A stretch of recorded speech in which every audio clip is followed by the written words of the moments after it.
La délégation de la Communauté économique des États de l'Afrique centrale, CEAC, conduite par l'ambassadeur Dr Ezekiel Nibigira, a participé pleinement du 28 au 31 octobre 2025 au 3e sommet de Luanda sur le financement du développement des infrastructures en Afrique. Ce sommet qui a connu la participation des chefs d'État, membres de gouvernement, corps diplomatiques, représentants d'entreprises, partenaires techniques et financiers et la société civile a été rehaussé le 28 octobre par le discours d'ouverture de son Excellence João Lourenço, président de la République d'Angola, président en exercice de la Commission de l'Union africaine. Lors de son discours d'ouverture, son Excellence Monsieur le Président de la République d'Angola a réaffirmé la volonté de son pays, mais aussi de l'Union africaine, à contribuer pour le développement des infrastructures en Afrique, mais aussi l'intégration des populations. Il a annoncé les investissements pour l'amélioration de la production énergétique en vue de garantir une croissance des économies africaines dans divers secteurs. L'Angola reste fermement engagé dans une dynamique d'ouverture pour une politique affirmée d'intégration africaine. Il a tenu à rendre hommage aux parties prenantes et partenaires au développement pour leur accompagnement et leur appui pour la réussite de cet événement. Precisamos de encontrar as melhores soluções de financiamento de infraestruturas rodoviárias, ferroviárias, portuárias, aeroportuárias, energéticas e de telecomunicações, não apenas para servir cada país isoladamente, mas sobretudo para que eles possam partilhar essas infraestruturas com os países no âmbito da integração regional e continental.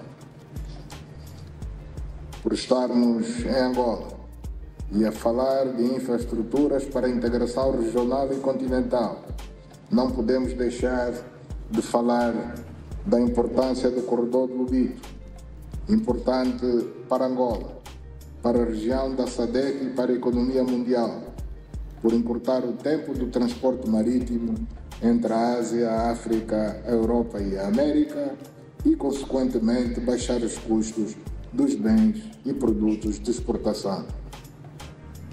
Faço votos de uma boa estadia em Luanda e que estes dias sejam de boas interações entre os poderes público e privados do nosso continente, com as instituições financeiras e a banca comercial africanas e internacionais em prol do desenvolvimento do nosso continente. Com estas palavras, declaro aberta a Cimeira de Luanda sobre financiamento de infraestruturas em África. Muito obrigado pela atenção.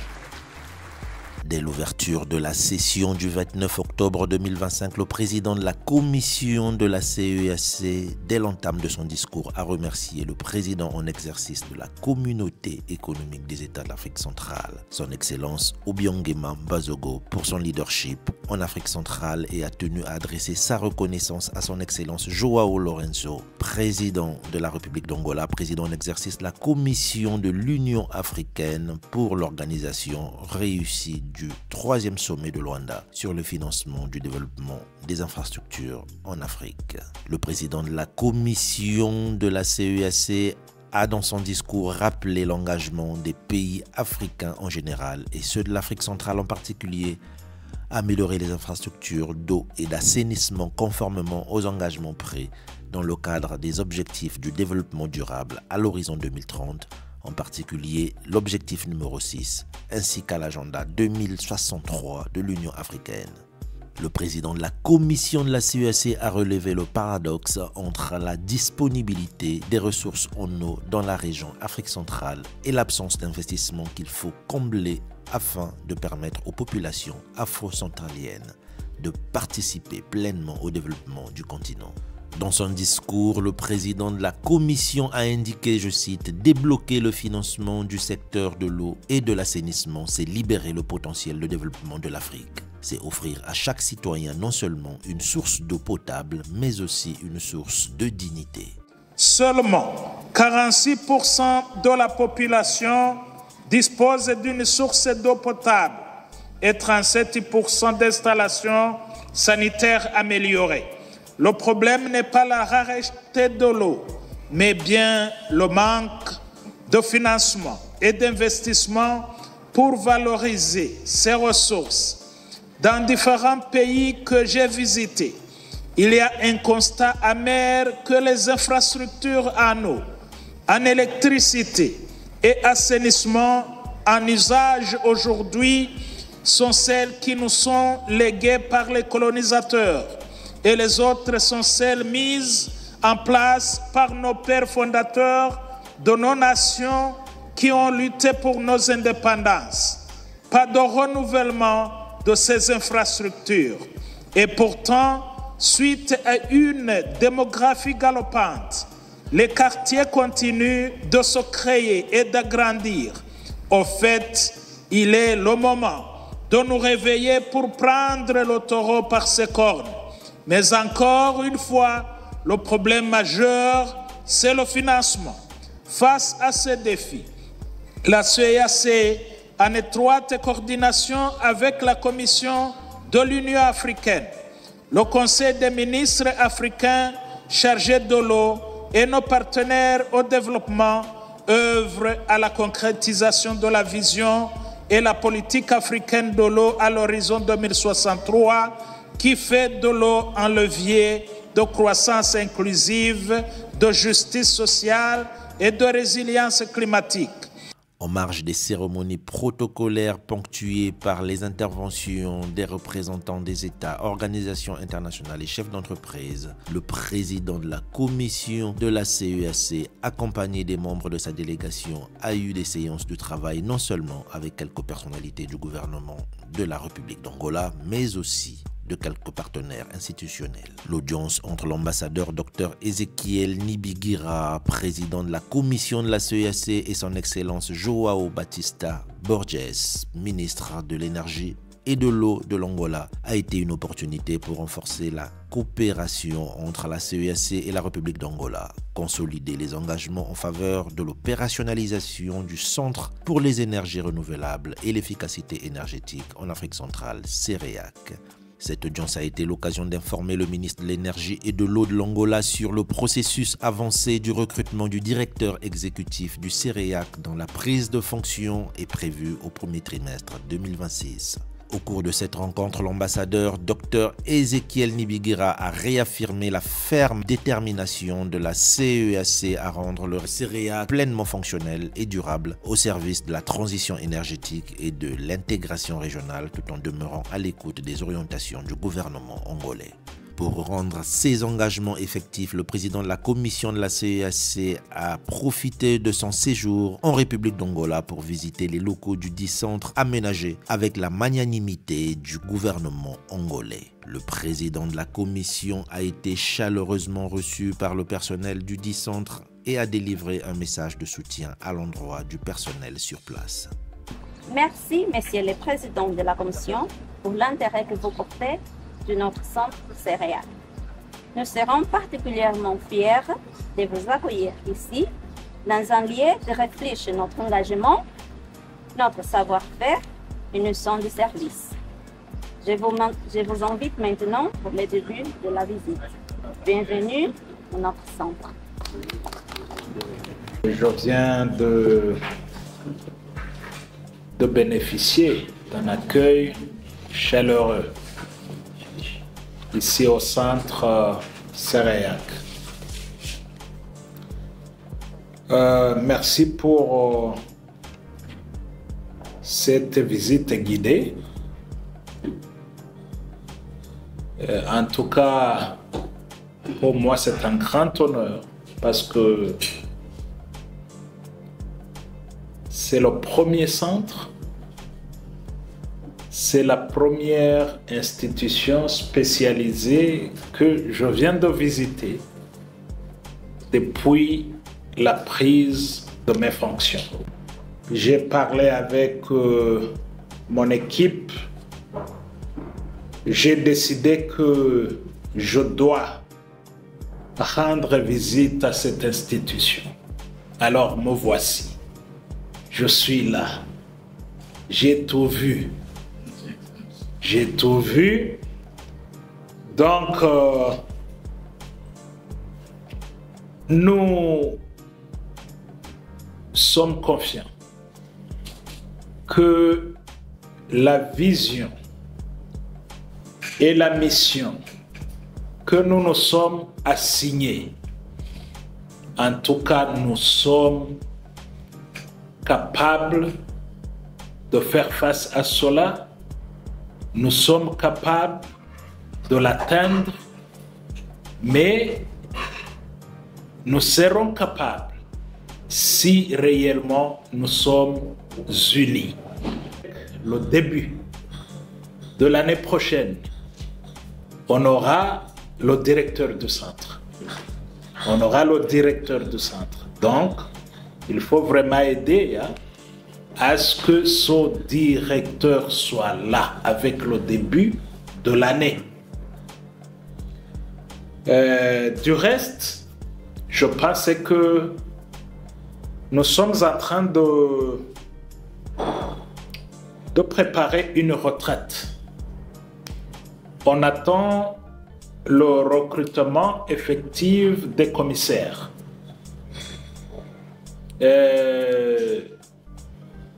Dieu aidant, je pense qu'on peut terminer avec ce processus. Le mois prochain, on aura terminé. Avec le recrutement de ces commissaires, immédiatement, on aura la retraite.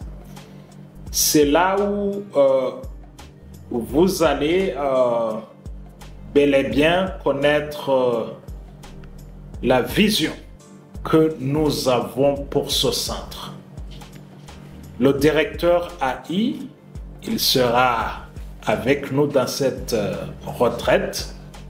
Donc, c'est-à-dire que les orientations nécessaires, il va les recevoir dans cette retraite.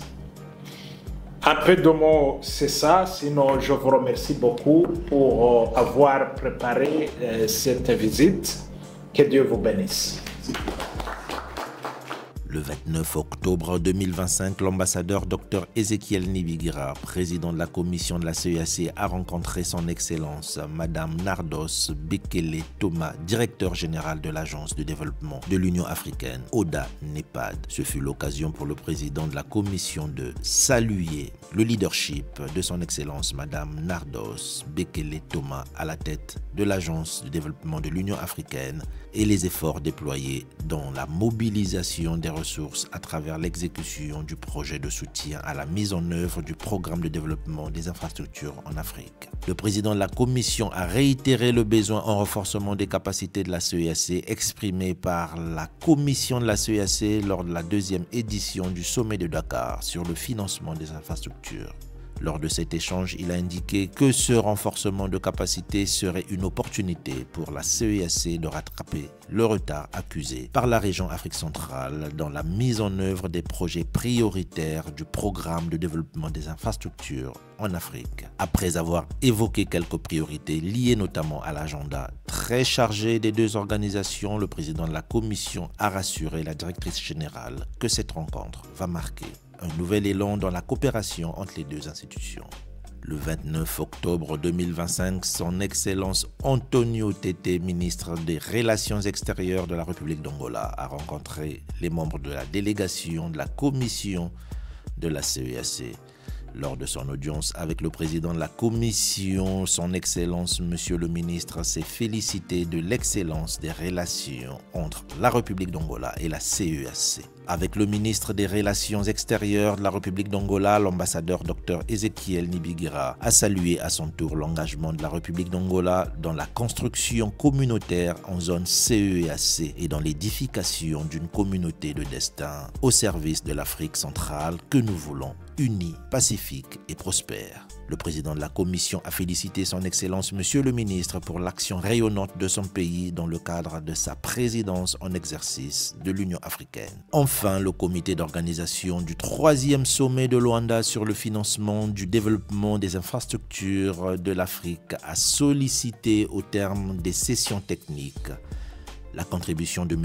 Guichard Nsangou, coordonnateur du département aménagement du territoire et infrastructure, directeur des postes télécommunications et de l'économie numérique, à la commission de la CEEAC à prendre la parole pour situer techniquement l'auditoire sur les actions concrètes de la CEEAC à propos de la construction et le développement des infrastructures électroniques.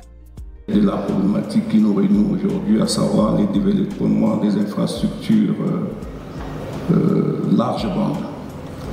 Et en mettant en œuvre cet axe stratégique, nous avons adopté, les plus hautes instances de notre communauté ont adopté un plan d'action consensuel de déploiement des infrastructures de communication électronique, qui est ce cadre qui contient l'ensemble des projets sur les infrastructures numériques pour lesquels les États se sont accordés, les 11 États membres se sont accordés à mettre en œuvre dans notre espace sous-régional.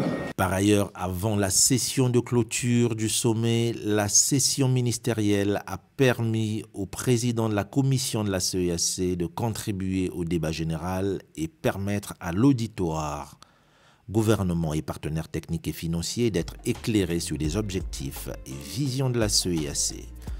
Il a invité les partenaires financiers à rendre accessibles les financements en vue d'un développement durable des communautés africaines. Thank you, moderator. I think be the IMF, be the World Bank, experts and theories that emphasize on economic development, or they advocate for financial inclusion. Why do they advocate for financial inclusion? It is because there is a category of people or population who cannot have access to financial solutions to finance their activities for them to gain their bread. So here, I wish to bring this financial inclusion in our subject matter. You know, our countries, especially in Africa, they don't have access to funds to improve their infrastructures in relation to water and sanitation. That's why we need, and I address this to the World Bank. I have seen the representative of World Bank there. We need financial inclusion in this sector. We need to consider all the countries, be small countries, be poor countries, be rich countries. We need financial inclusion. I thank you very much. La participation de la CEEAC au 3e sommet de Luanda sur le financement du développement des infrastructures en Afrique a été une étape importante dans la redynamisation et la concrétisation des activités de la CEEAC, souvent peu connues des populations sur le terrain, au plus près des membres de la communauté économique des États de l'Afrique centrale.